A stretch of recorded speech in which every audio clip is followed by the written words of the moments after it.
beberapa Tonight Lovers pertanyaan untuk langsung ditanyakan kepada Habib Jafar. Kita lihat ya pertanyaan pertama ada di LED nih. Apa aja pertanyaannya ya? Yang pertama, Assalamualaikum, Bib. Ella Maresa 27. Assalamualaikum Bib, boleh minta penjelasan mengenai umroh dan haji. Pernah dengar kalau mau umroh atau haji kita harus terbebas dari hutang. Hutangnya tentang hutang seperti apa dan hutang puasa apakah termasuk? Makasih Habib. Oh bagus sih pertanyaannya ya. Oh, harus terbebas dari hutang ya Bib ya? Iya, jadi orang yang haji itu kan rukun Islam yang kelima dan syaratnya adalah manistata'a ilaihi sabila.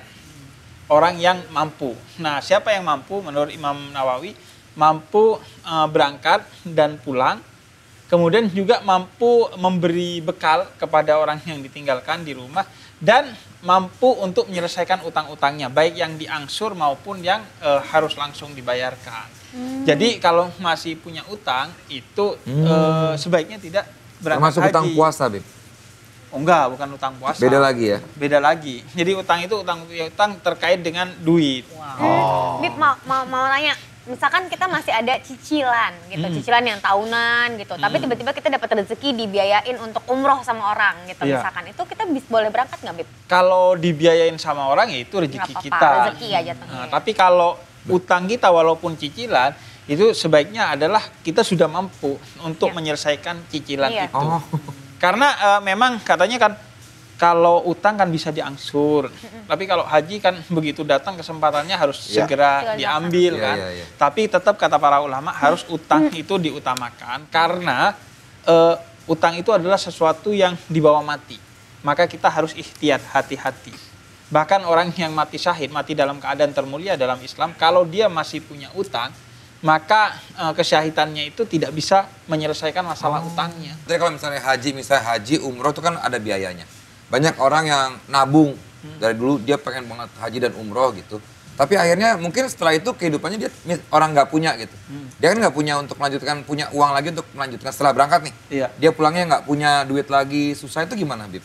Ya makanya sebaiknya bukan hanya pas mau berangkat, tapi pas pulang dia bisa pulang dan melanjutkan kehidupannya dengan baik. Itu mampu ya? Mampu. Jadi harus memastikan kita mampu. Makanya Allah udah jelasin bagi yang mampu. Manistato'a. Jadi udah kita jangan memaksakan diri. Dan bahkan dalam segala hal, ittaqullah famastamta'tum.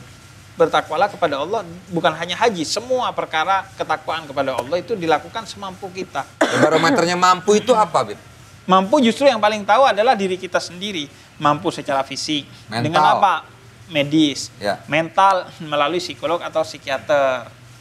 Tapi kalau spiritual, enggak. Jangan nganggap, gue belum siap nih secara spiritual. Justru karena lu belum siap, masih berlumur dosa, lu kesana buat mandi. Biar lu terbebas dari dosa. Jadi fungsi itu justru untuk memperbaiki diri kita. Panggilan gitu ya Bib. Saya sering dengar kabarnya malah yang kurang enak Bib. Lu nanti di sini misalkan suka apa, nanti lu di sana bakal di ini lu dikasih lihat ini gitu. Gua enggak. Kayak ya, tapi kan banyak cerita yang kayak Banyak gitu. cerita. Banyak orang yang akhirnya jadi takut berangkat haji atau umroh karena katanya kalau lu bejat di sini, di sana lu akan dibalas dengan tuntas. Nah, itu sesuatu yang nggak benar karena Allah katakan inna rahmati taghlibu ghadabi. Rahmatku, ampunanku itu mengalahkan murkaku. Jadi ketika ke sana justru berarti kita fafirru ilallah, bersegera menjemput Allah, termasuk untuk meminta ampunan. Justru Allah senang. Justru yang masalah kalau di sini bejat tapi gak kesana-sana padahal udah banyak duit tuh. Jadi sebaiknya sih kita ya kesana untuk melaksanakan kewajiban sebagai seorang muslim yaitu haji dan juga untuk ya memperbaiki diri kita. Nah makanya kalau di sana seandainya ya ada pikiran-pikiran kita ingat dosa, itu dilihat secara positif sebagai muhasabah diri. Memperbaiki diri, introspeksi diri. Jangan dilihat, wah berarti Allah marah kepada kita. Ya, kita ke sana untuk menjadi tamu Allah, sedangkan Allah yang memerintahkan melalui Nabi Muhammad bahwa man amana billah wal yaumil akhir falyukrim dhaifahu. Orang yang beriman kepada Allah dan hari akhir selalu memuliakan tamunya. Masa kita jadi tamu Allah gak dimuliakan di sana? Mustahil. Ya. Ada yang mau tanyain mungkin Tisa atau Naswa? Misalnya ada orang pihak yang kayak ngada-ngada gitu kan, kayak bilang keluarganya ada utang padahal nggak ada gitu. Tapi kalau misalnya sebaliknya gimana, Bib? Misalnya dia sebenarnya ada utang, tapi dari pihak yang mengutangkan ini kayak mengikhlaskan gitu, tapi dia nggak menginformasikan ke keluarganya kalau dia sebenarnya punya tapi saya udah ikhlas gitu. Udah ikhlas nggak apa-apa. Kalau udah ikhlas itu salah satu perbuatan yang paling mulia dalam Islam adalah mengikhlaskan utang orang. Bahkan orang yang minta perpanjangan waktu untuk bayar utang dan kemudian kita ikhlas, maka setiap waktu yang diperpanjang itu seperti sedekahnya dia kepada orang yang minjem. Jadi kita memang disarankan untuk mengikhlaskan dan sebaiknya dikabarkan. Kenapa?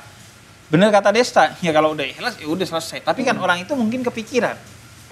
Ketika dikabarkan nambah sedekah kita, yaitu idkhalus surur, membahagiakan orang lain. Dan itu adalah ibadah termulia dalam salah satu hadis qudsi. Dan kalau nggak ada bukti ya, sebaiknya kita nggak bayar. Karena dalam Al-Quran jelas kalau berhutang seorang muslim itu dididik untuk dan diperintahkan menulis dan ada saksi. Jadi kalau orang ngadi-ngadi itu nggak ada saksinya, nggak ada buktinya, ya kita berhak untuk tidak membayar. Jadi jangan baper. Iya. Makanya kalau utang tuh ditulis dan ada saksi. Saya sih kalau udah utang segala macam pasti saya ikhlasin, cuman kesel aja kan pasti ada rasa gitu ya. Iya. Bib, ya, ada rasa kayak. Berarti gak ikhlas itu, Bib ya? Enggak juga. Jadi kesel tuh dalam artian kalau keselnya itu ya negatif ya marah. Tapi kalau keselnya yaudah gue gak mau ngasih pinjem lagi. Karena bukan kita gak ikhlas. Karena dia gak pernah memegang amanah dengan baik. Iya. Atau keselnya karena dia mungkin nggak nanya gitu. Sorry ya nggak bisa bayar utang dulu, Iya, tapi di kayak nggak diomongin lagi gitu, seakan-akan dia nggak pernah ngutang. Apalagi gitu. kalau dia jadinya lebih galak dari kita. Ya, sering tuh. Iya. Bisa ada pertanyaan nggak ke Habib? Paling soal umroh aja sih, Bib. Iya. Kan banyak orang tuh yang sering cerita ke aku tuh kalau di umroh tuh harus hati-hati. Hati-hatinya tuh konteksnya bisa positif atau negatif. Jadi apa yang kita lakukan di sana biasanya langsung terbalaskan pada saat itu juga. Kayak misalnya kita lagi ngomongin orang tuh biasanya dibales di situ juga. Soalnya aku pernah kejadian, aku sempet hilaf gitu ngomongin salah satu teman sejamaah Ngomongin apa waktu itu kalau boleh tahu? Bukan itu dong yang dia. Terus tiba-tiba kayak disasarin jalannya padahal hotelnya tuh deket banget sama masjid. Gitu. Iya, dan itu bentuk cinta Allah kepada kita. Jadi langsung ditegur oleh Allah sehingga kita bisa langsung bertobat dan bisa punya waktu di sana untuk memperbaiki kelakuan kita. Tapi sejatinya ya, semua kelakuan itu langsung Allah balas dengan apa? Ya dengan dosa kalau buruk dan pahala kalau baik. Kalau orang sadar tuh bahwa dia langsung dibalas, dia gak akan melakukan itu. Dan bisa jadi kemudian ada yang akhirnya Allah tegur. Tapi teguran Allah itu bentuk sayang kepada kita. Karena Allah gak ingin lu gak sadar bahwa itu salah. Kan bisa jadi dosa itu dilakukan karena kehilafan kita. Ya. Dan Allah ingin mumpung lu sedang di Baitullah nih, di rumah Allah, jangan perpanjang tuh keburukan itu. Oke, kalau gitu Habib Jafar dan juga Tisa Biani, terima kasih Terima banyak. kasih Kak, thank you Udah Kak. mampir ke rumah saya.